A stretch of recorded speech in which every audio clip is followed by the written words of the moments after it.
क्या भाजपा नेता राजेंद्र राठौड़ ने अपना रिटायरमेंट का प्लान तैयार कर लिया है? और यह प्लान भी तैयार कर लिया है कि बेटे पराक्रम सिंह को कैसे लॉन्च करेंगे। और इसी के साथ क्या भारतीय जनता पार्टी की सरकार ने यह तय कर लिया है कि राजस्थान विधानसभा में जो तय हो और विधानसभा अध्यक्ष के जो आदेश हो उन्हें वहां हामी तो भर लेनी है सदन में, लेकिन बाहर आने के बाद उनकी पालना नहीं करनी है।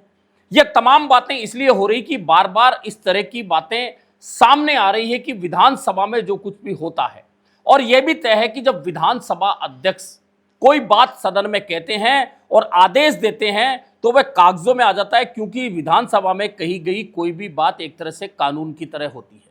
और कानून हो अगर बन जाता है तो उसे लागू करने की जो सरकार जिम्मेदार होती है, अगर वही उसकी पालना नहीं करती है तो फिर यही कहा जाएगा कि विधानसभा अध्यक्ष की कई बातों का कोई मतलब, सदन में कही गई बातों का कोई मतलब नहीं, बाहर कोई बात कहे वह अलग बात है।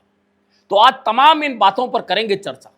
मैं हूं जर्नलिस्ट योगेश के शर्मा। अगर वीडियो पसंद आए तो लाइक और सब्सक्राइब जरूर करें। तो सबसे पहले बात करें भाजपा के नेता राजेंद्र राठौड़ की। जो रिटायरमेंट प्लान उनका तैयार लग रहा है कि वे तैयार कर चुके हैं। बेटे पराक्रम सिंह की लॉन्चिंग करने के लिए वे बड़े उतावले हैं। वह लॉन्चिंग किसी भी तरीके से हो, सक्सेस हो अनसक्सेस हो, वो तो बाद की बात है जब मैदान में घोड़े दौड़ेंगे, लेकिन फिलहाल ये प्लान तैयार हो गया है।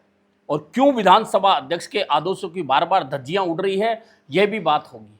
तो सबसे पहले बात कर लेते हैं राजेंद्र राठौड़ और विधानसभा अध्यक्ष के आदेशों की बात क्यों जुड़ी हुई है, यह बात बता देते हैं।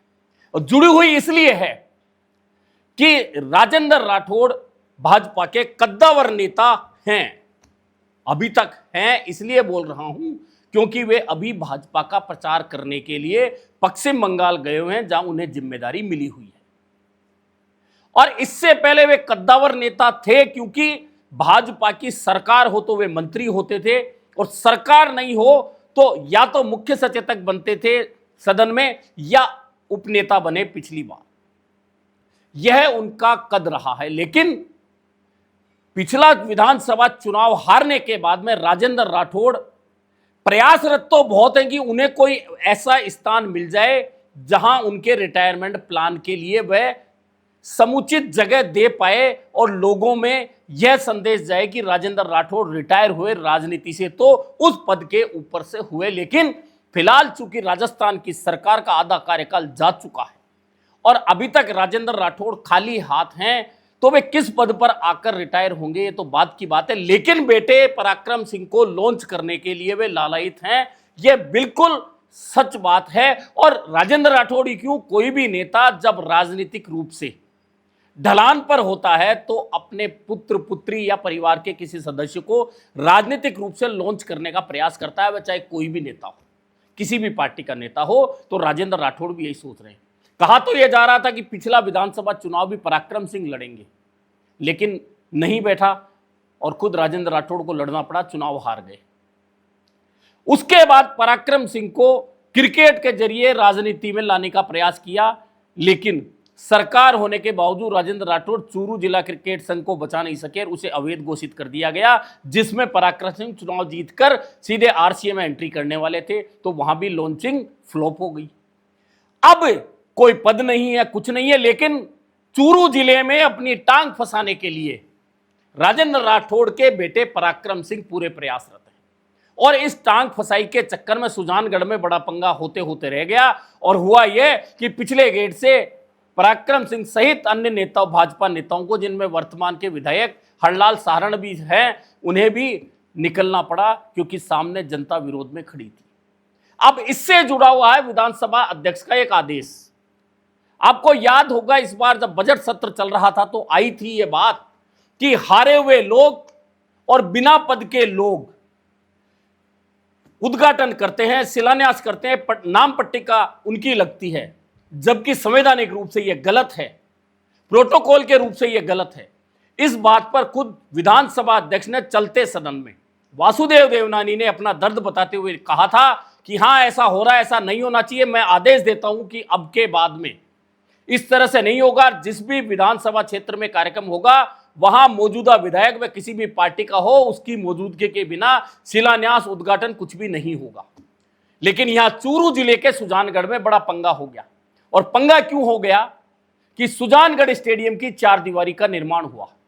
4 दीवारी का निर्माण हुआ तो उद्घाटन की बारी आई। अब उद्घाटन की बारी आई तो सुजानगढ़ के एमएलए हैं कांग्रेस के मनोज मेघवाल, नगर पालिका पर भी कांग्रेस का कब्जा है। ऐसे में नगर पालिका क्षेत्र में नगर पालिका के चेयरमैन और विधायक का होना आवश्यकता, नाम पट्टिका पर नाम भी होना आवश्यकता था। लेकिन विधानसभा अध्यक्ष के आदेशों को पानी में डालकर वहां नाम पट्टिका लगा दी गई। अब नाम पट्टिका जो लगी बड़ी मजेदार थी। वर्तमान एक भी जीते हुए जनप्रतिनिधि की वहां मौजूदगी सुजानगढ़ के की नहीं थी। हरलाल सारण चूरू के विधायक हैं, लेकिन नाम पट्टिका पर सुजानगढ़ विधानसभा क्षेत्र में हरलाल सारण का नाम लगा दिया गया। अब कोई पूछे कि हरलाल सारण सुजानगढ़ के विधायक हैं क्या? और चलिए सुजानगढ़ के विधायक को एज ए अतिथि बुला लिया गया, यह तक तो ठीक है। लेकिन अब आप नाम पट्टिका पर नाम सुन लीजिए, एनके लोहिया खेल स्टेडियम स्थान सुजानगढ़, 4 दीवारी अन्य कार्यों का जीर्णोद्वार। यह कार्यक्रम था, तारीख थी 15/4/2026। अब मुख्य अतिथि हैं हरलाल सारण, जो विधायक हैं चूरू के, इनका सुजानगढ़ से कोई लेना देना नहीं, लेकिन विधायक हैं, जिले के विधायक हैं, इन्हें बुला लिया गया, कहीं कोई बुराई नहीं है। अब नाम सुनिए आप। उसके बाद पराक्रम राठौड़, जिला महामंत्री चूरू भाजपा। उसके बाद आइए विशिष्ट अतिथि खेमाराम मेघवाल, पूर्व खनिज राज्य मंत्री। उसके बाद नाम संतोष मेघवाल, विधानसभा प्रत्याशी सुजानगढ़। उसके बाद मंडल अध्यक्ष विनय माटोलिया। उसके बाद नाम जयश्री दादीच, पूर्व नेता प्रतिपक्ष। उसके बाद बाबूलाल कुलदीप, पूर्व सभापति। और उसके बाद में भाजपा नेताओं के नाम, पूर्व उपनेता रिचपाल बिजारनिया, समस्त पार्षदगण। अब आपने ये सब नाम देख लिए। अब सब नाम अगर आपने देख ही लिए तो अब आप ये बता दीजिए कि विधानसभा अध्यक्ष के आदेश पानी में डाले गए कि नहीं, हवा में फेंके गए कि नहीं, कागज फाड़ के फेंके गए कि नहीं। फिर विधानसभा अध्यक्ष के आदेश जो विधानसभा में हुए, जो बोल के उन्होंने लिखवा के किए, क्योंकि विधानसभा में बोली गई हर बात अंकित होती है और वह हमेशा के लिए रिकॉर्ड में आ जाती है। रिकॉर्ड में विधानसभा अध्यक्ष की बात आ गई और एक तरह से वह आदेश हो गया, सरकार को उसकी पालना करानी थी। लेकिन यहां तो सुजानगढ़ के विधायक मनोज मेघवाल भी नहीं है, वर्तमान नगरपालिका के अध्यक्ष भी नहीं है, वर्तमान नगरपालिका के उपाध्यक्ष भी नहीं है, और तो और वर्तमान का जीता हुआ एक भी जनप्रतिनिधि, जिनमें एक पार्षद, सिंगल पार्षद जो उस नगरपालिका क्षेत्र का जीता हुआ, उसका नाम भी नाम पट्टिका पर नहीं है। ऐसे में विरोध तो होना था, विरोध हुआ, लोग काले झंडे लेकर आ गए और विरोध कर दिया कि वर्तमान विधायक का नाम कहां है, वर्तमान नगरपालिका अध्यक्ष का नाम कहां है, और ये कौन होते हैं पराक्रम सिंह, कौन होते हैं खेमाराम मेघवाल, जो पूर्व खेमाराम मेघवाल पूर्व नहीं, वे भूतपूर्व भी हो चुके हैं, क्योंकि अब की बार उनका टिकट भी कट चुका था। संतोष मेघवाल उम्मीदवार थी, उसके बाद में आपने देख लिया पूर्व उपनेता नगरपालिका, पूर्व पार्षद, मंडल अध्यक्ष। तो क्या ये सब प्रोटोकॉल की पालना हो रही थी? ऐसे में जब जनता का विरोध हुआ तो पराक्रम सिंह की लॉन्चिंग जो सुजानगढ़ में मंच के जरिए होनी थी, विधायक हरलाल सारण के साथ में उन्हें पिछले गेट से पुलिस को निकालना पड़ा। यानी कि यहां भी लॉन्चिंग पैड था, वह तहस नहस हो गया। राजेंद्र राठौड़ बड़े समझदार नेता कहे जाते हैं और राजनीतिक तरीके से वे परिपक्व हैं भी, लेकिन उनकी परिपक्वता इस बार शायद समय उनका खराब चल रहा हो, इसलिए ऐसा हो सकता है कि पहले विधानसभा की सीट चूरू छोड़कर तारानगर पहुंच गए और वहां नरेंद्र बुधानिया के हाथों मात खा गए। उसके बाद लोकसभा का चुनाव, क्योंकि राहुल कसवा परिवार से तो उनकी शुरू से अदावत है, तो पहले कभी भी टिकट कटाने में कामयाब नहीं हो पाए, लेकिन इस बार टिकट कटवा दिया राहुल कसवा का। और कटवा दिया वो कोई बात नहीं, देवेंद्र झाझड़िया को टिकट दिला दिया वो भी कोई बात नहीं, लेकिन उस राहुल कसवा के एक टिकट काटने और उनका कांग्रेस का दामन थामने का असर पूरे राजस्थान में जो भाजपा पर पड़ा, तो 25-0 का तीसरी बार का नारा ना सही धराशायी हुआ, बल्कि 11 सीटें भाजपा के हाथ से निकलकर इंडिया गठबंधन की झोली में चली गई। इसका दोष पूरी तरह से राजेंद्र राठौड़ के सिर आ गया। हो सकता है इसीलिए 2.5 साल से उन्हें खाली रखा गया है। सिर्फ विधानसभा चुनाव प्रदेशों में होते हैं तो उन्हें भेजकर प्रचार में लगा दिया जाता है। ऐसे में बार बार अपने बेटे पराक्रम सिंह की लॉन्चिंग कराने का उनका प्रयास फेल होता जा रहा है। और राजेंद्र राठौड़, चूंकि मैंने कहा रिटायरमेंट का प्लान यही होता है कि 70 साल उनकी उम्र हो चुकी है और अगला जब विधानसभा चुनाव आएगा तो 73 हो चुकी होगी।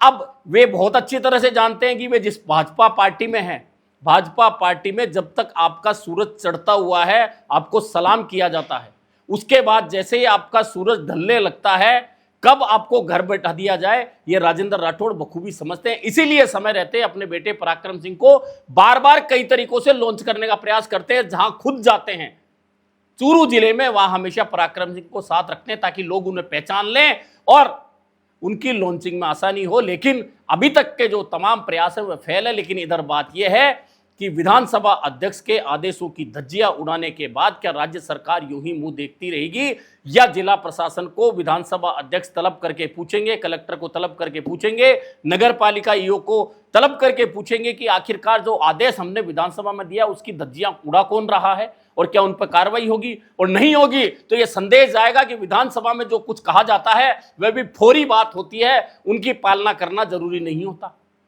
कुल मिलाकर इस एक प्रकरण ने विधानसभा अध्यक्ष की गरिमा को लेकर एक खिलवाड़ जैसा माहौल जरूर बनाया है कि विधानसभा अध्यक्ष की कही गई बातों का पालन भी अगर राज्य सरकार नहीं करवा रही है तो आम विधायक मंत्री की कही बातों का पालन तो जिला प्रशासन कैसे करेगा। और रही राजेंद्र राठौड़ और उनके बेटे की बात, तो राजेंद्र राठौड़ जैसा समझदार नेता बार बार अपने बेटे की इस तरह की लॉन्चिंग करवाने का प्रयास करेंगे तो निश्चित मानिए कि जब लॉन्चिंग का असली समय होगा तो कहीं लॉन्चिंग पैड उन्हें पहले से ही ध्वस्त किया हुआ ना मिले। ऐसे में इस तरह की राजनीति से एक समझदार नेता के तौर पर पहचान बनाने वाले राजेंद्र राठौड़ जितना बचकर चलेंगे उनकी रिटायरमेंट उतनी ही सहजता से हो पाएगी। अन्यथा वे राजनीति में कुछ ज्यादा समझदार हैं, हो सकता है कि उन्होंने और कोई भी बड़ा प्लान बना रखा हो। अभी के लिए इतना ही, फिर मिलेंगे नए मुद्दे पर चर्चा के साथ।